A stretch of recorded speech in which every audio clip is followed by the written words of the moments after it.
The Buddha's discourse on clinging, Upadana, highlights its role as a root of suffering and a hindrance to enlightenment, often explained through the four kinds of clinging: sensual pleasure, false views, rituals, and self-identity, and the five aggregates of clinging: form, feeling, perception, mental formations, and consciousness. Understanding the origin, cessation, and path to cessation of clinging, which is the Noble Eightfold Path, is essential for liberation from suffering and the cycle of rebirth. The four kinds of clinging. These are the specific ways one can attach themselves, leading to suffering. Clinging to sensual pleasures, attachment to sensory experiences and objects of the senses. Clinging to false views, holding on to incorrect beliefs, understandings, or philosophies. Clinging to rituals and observances, adherence to ineffective practices or rituals without true understanding. Clinging to a doctrine of self, an intense belief in a fixed, permanent self or ego. The five aggregates of clinging. These are the constantly arising and ceasing psychophysical elements that we mistakenly grasp as a solid self or I. Form, physical body and material world. Feeling, pleasant, unpleasant, or neutral sensations. Perception, recognition and identification of objects and experiences. Mental formations, thoughts, intentions, and volitional activities. Consciousness, the awareness of objects and experiences. The origin of clinging. Clinging arises from craving, tanha, which is a never-ending desire for things to be different than they are. Ignorance, avidya, of the true nature of reality, particularly the impermanence, anicca, and lack of self, anatta, of the aggregates, is a fundamental cause of this craving. The cessation of clinging. The cessation of clinging is achieved by eradicating craving and ignorance. When one understands the nature of clinging and its origins, they can become dispassionate towards it.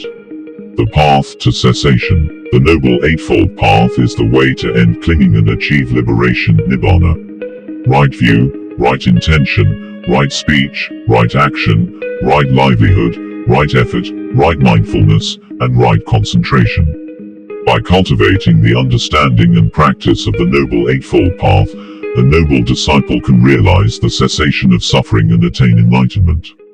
Utterances from the Gracious One about clinging and craving. The Discourse about Clinging.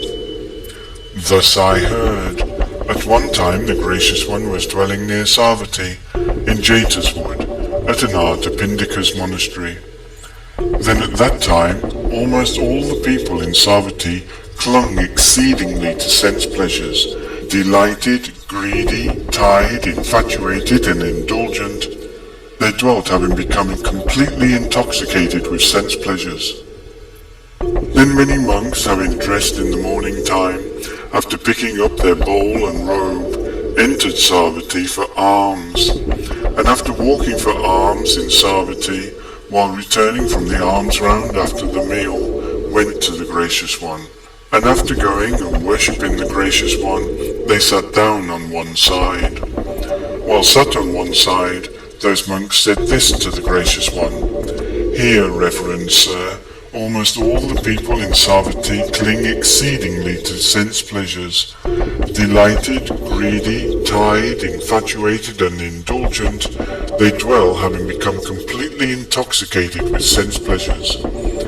Then the Gracious One, having understood the significance of it, on that occasion uttered this exalted utterance: "Clinging to sense pleasures, clinging to the shackle of sense pleasures, not seeing the fault in the fetters, for sure those clinging to the shackle of the fetters cannot cross over the wide and great flood." The second discourse about clinging. Thus I heard, at one time the Gracious One was dwelling near Savatthi, in Jeta's wood, at Anathapindika's monastery. Then at that time almost all the people in Savatthi clung to sense pleasures, delighted, greedy, tied, infatuated, indulgent, and blinded. They dwelt having become completely intoxicated with sense pleasures. Then the Gracious One, having dressed in the morning time, after picking up his bowl and robe, entered Savatthi for alms, The Gracious One saw that almost all the people in Savatthi clung to sense pleasures, delighted, greedy, tied, infatuated, indulgent and blinded, and dwelt having become completely intoxicated with sense pleasures. Then the Gracious One, having understood the significance of it, on that occasion uttered this exalted utterance. Blinded by sense pleasure, covered with a net, covered over with the covering of craving, bound by Mara, the heedless one's kin, like fish in the mouth of a trap, they go to old age and death, like a suckling calf to its mother.